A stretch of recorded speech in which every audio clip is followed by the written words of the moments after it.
দর্শক বন্ধুরা, আশা করি আপনারা ভালো আছেন, সুস্থ আছেন। আমি কবিতা হানি কিচেনে আপনাদের সকলকে স্বাগত জানাই। আজকে রেসিপি হচ্ছে সাম্বার রাইস, তার সঙ্গে পাঁপড় ভাজা। এই সাম্বার রাইসটা বেসিক্যালি সাউথ ইন্ডিয়ান খিচুড়ি, খুব ভালো লাগবে এবং স্বাস্থ্যসম্মত, সুস্বাদু। এখন তৈরি করতে যাই। সাম্বার রাইস বানানোর জন্য যে যে উপকরণগুলো লাগবে আমি সেটা আগে বলে নিচ্ছি। আমি নিয়েছি এখানে 200 গ্রাম অরহর ডাল, 100 গ্রাম চাল। আমি অল্প করেই নিচ্ছি, আপনারা আপনাদের মতন করে নেবেন। 50 গ্রাম হচ্ছে মুগের ডাল।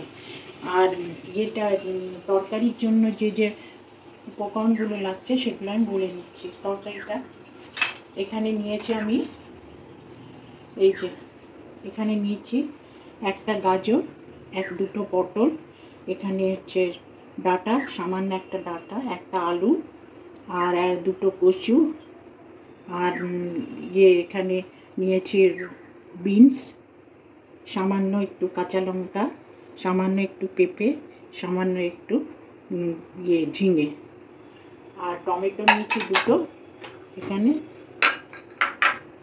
আর নিয়েছি হচ্ছে পেঁয়াজ 2, ধনেপাতা, আর মশলা নিয়েছি যে সাম্বার দেওয়ার জন্য যে যে মশলাগুলো লাগছে সেটা হচ্ছে আমি নিয়েছি এখানে সাদা তেল, সর্ষে, সামান্য কাশ্মীরি লঙ্কা, সাম্বার মশলা 2 চামচের মতন, আদা, গোলমরিচ, লঙ্কা, শুকনো লঙ্কা, মেথি সামান্য, আর এখানে নিয়েছি ধনের গুঁড়ো আর জিরের গুঁড়ো, বাদাম কিছুটা, নুন, হলুদ, হিং।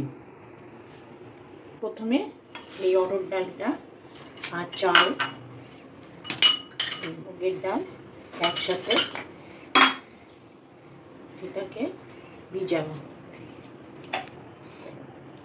এটা বেশ ভালো করে ধুয়ে মিনিট 15 রেখে দেবো। ডাল চালটা একসাথে ভিজে রেখেছি মিনিট 10। এর মধ্যে আমি তরকারিটা একটু সাঁতলে নেবো। প্রথমে এবার এই আলু আস্তে আস্তে তরকারিগুলো সব ঢালবো। ডিম দিলাম, কিছুটা সেদ্ধ হয়েছে। আর এই ভাতটা এখন তৈরি করবো। ভাতটার মধ্যে 1 বাটি আমি জল দিয়েছি, এই বাটি 1 বাটি জল দিয়েছি।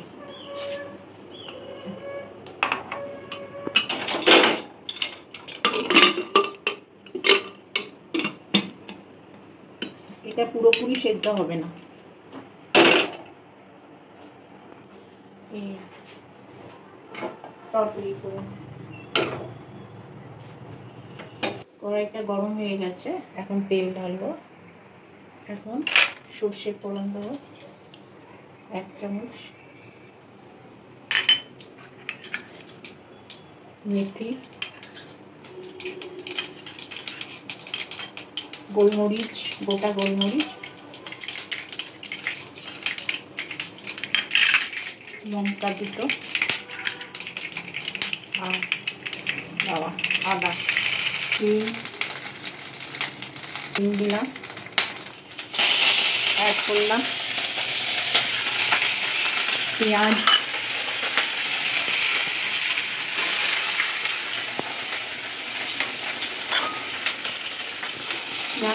পেঁয়াজটা দিয়ে গেলে তারপরে টমেটোটা দেবো।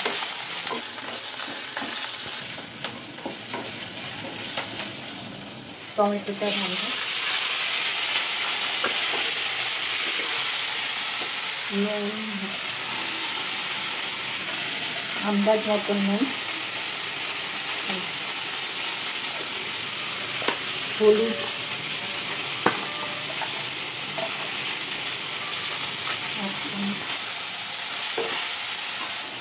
ধনের গুঁড়ো, জিরের গুঁড়ো,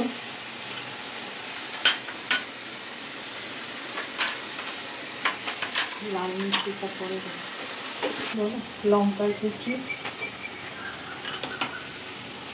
তারপরে লাল মির্চি, এটা হচ্ছে কাশ্মীরি লঙ্কা 2 চামচ দিলাম। এটা হচ্ছে সাম্বার রাইসটা পরে দেবো, এটাকে দিয়ে নিই, পুরোটাই দিয়ে দিচ্ছি 2 চামচ।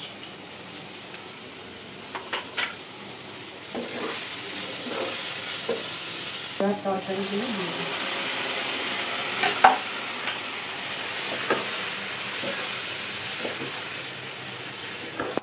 এটা হচ্ছে রোস্টেড বাদাম দিলাম,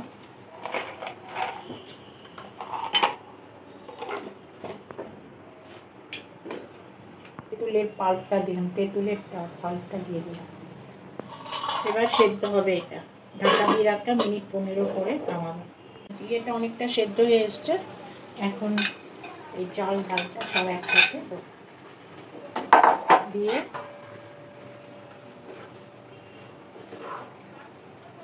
একটু জল দিলাম, নামাবার আগে ঘি আর ধনে পাতা দিতে হবে। মিনিট 10 ফুটবে, এটা 10 মিনিটের মতন ফুটবে। ঠিক আছে, সাম্বার রাইস হয়ে গেছে। এখন নামাবার আগে একটুখানি ধনে পাতা ছড়িয়ে দেবো আর ঘি।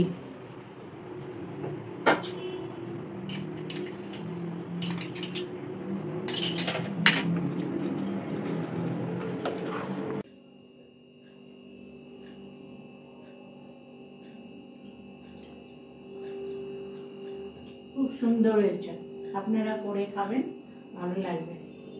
বন্ধুরা, আমার সাম্বার রাইস তৈরি হয়ে গেছে, তার সঙ্গে পাঁপড় ভাজাও করেছি। বর্ষাকালে এটা খুব ভালো লাগবে। আর এই রেসিপিটা আপনাদের যদি ভালো লাগে এবং ভিডিওটাও যদি ভালো লাগে তাহলে লাইক করবেন, শেয়ার করবেন, চ্যানেলটা সাবস্ক্রাইব করবেন।